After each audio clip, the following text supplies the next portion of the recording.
Cancel culture. Publicly naming and shaming people for sharing the wrong opinion or saying the wrong thing. Doxing people and attempting to get them fired. We have seen cancel culture practiced by both the left and the right. We have seen disgusting efforts to ruin people's lives over minor mistakes and idiotic comments. Cancel culture is almost always defined by cruelty, a hateful effort to make someone suffer, often for an extremely minor offence. It is grotesque behaviour. It is almost always disproportionate to the offence committed. In the aftermath of the assassination attempt on Donald Trump, major right-wing accounts were getting ordinary people fired for suggesting that they hoped the assassination would succeed. It was very disgraceful. I disagree with and condemn those who say that they wish the assassination succeeded. But ruining the lives of low-level workers over comments that they made on social media is disgraceful. The vindictive cruelty on display is incredible. Thankfully, many right-wingers criticised this, but many also defended it and openly mocked the idea of having consistent principles. The overreach of corporate power on display has been insane. Companies firing people for political views that they shared in their personal time.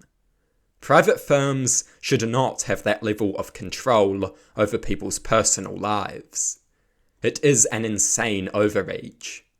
It stifles freedom of speech and destroys freedom of expression.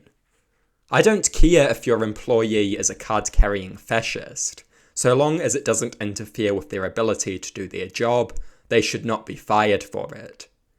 Ordinary people should not be fired for political views that they share in their personal time. Of course, there are occasional exceptions to this.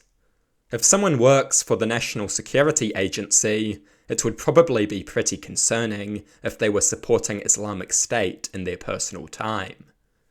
If someone works for the FBI, it is probably pretty concerning if they spend all of their spare time encouraging domestic terrorism. There are a few occasional circumstances where people should be fired, but these circumstances are very rare.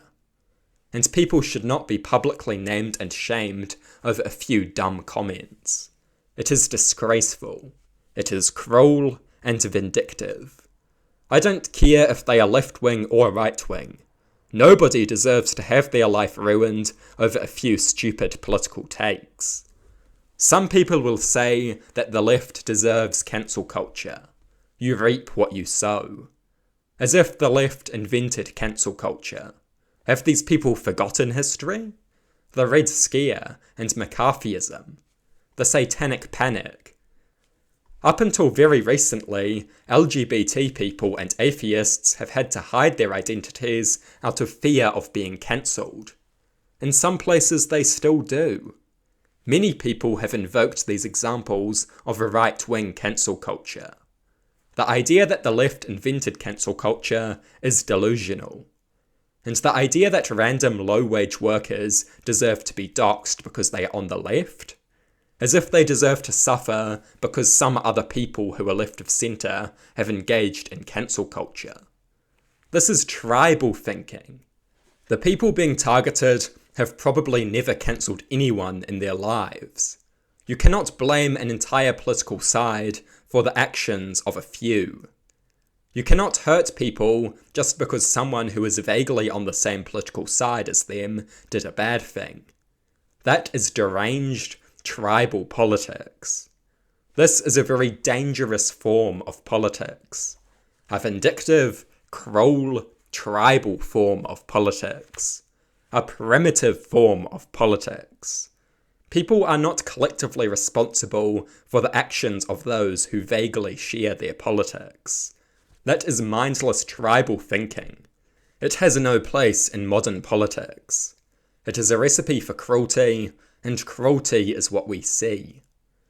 Trump's assassination attempt was the culmination of an increasingly divided and violent political environment. The political right is unhinged and anti-democratic. They are totally illiberal. They hate freedom, democracy, liberty, equality. They hate all of those liberal ideals. That is just a fact. But we also need to take a moment to view our political opponents as human beings. Conditions of normalized cruelty are a threat to us all. Conditions of desensitization and dehumanization are a threat to everyone. The corrosion of empathy and compassion is a danger to all. We must strongly oppose bad political views, but we must remember that our enemies are themselves the victims of bad ideas and false narratives. They are not fundamentally evil. They do not need to be destroyed so much as they need to be cured. It is time for a bit of humanity. That does not mean downplaying the threat posed by the Republicans, for that threat is very serious and very real. It does mean recognizing that they are not evil so much as they are victims of irrationality and idiocy. That is what we must remember.